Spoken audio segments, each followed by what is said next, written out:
नमस्ते, hello, hi everyone.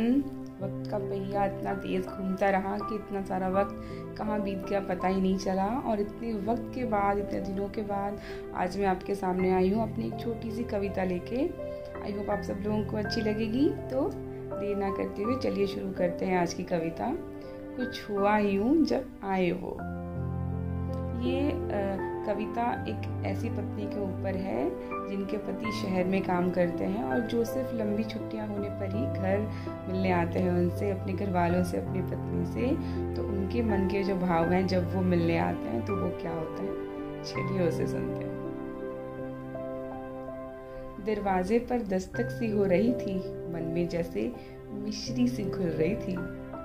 कौन आने वाला था, धत आ गया था कि पेट में तितली सी उड़ रही थी। बोलो बोलो, बताओ बताओ, कौन आया होगा। हमने भी किवाड़ के इस तरफ से पूछा, अजी कौन। जवाब में देखिए क्या आया उस पार से, अजी हम।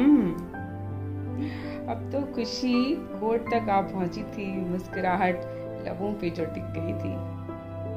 हौले से अब चिटकनी खोली हमने, पर पलके उठाने की ताकत जाने कहाँ चली गई। शर्म कैसी तो हमको ये आई, ना नजर भर के देख पाई उनको जिनको देखने के लिए ये नजरें तरसती रही। हाँ, सही समझा आपने, वही थे वो जो मेरे हर सपने में होते हैं, वो जो दिन में तारे दिखलाते हैं, वो जो इन आंखों में सपने भरा करते हैं। कैंची जैसी कच जुबान हमारी रुकी कुछ ऐसे कि आप पे ही रुकी रह गई। लेकिन जब पलके उठा के देखा उनको तो गुस्से से लाल हुए हमें पल को। वो नहीं, हाँ वो नहीं, चिट्ठी थी उनकी जिसमें लिखा था उन्होंने कि छुट्टी बढ़ी नहीं उनकी। अब इंतजार हमें और करना था, नींदें थोड़ी और गंवानी थी।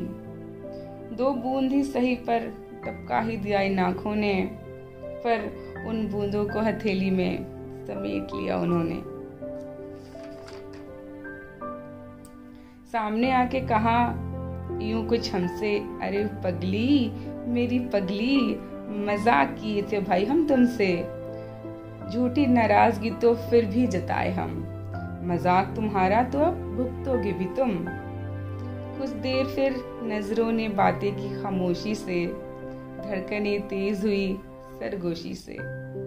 हंसी की गड़गड़ाहट अब गूंज उठी थी, फिर उन्होंने कहा चल झल्ली, और तब तक मैं नींद में डूब चुकी थी। Thank you so much.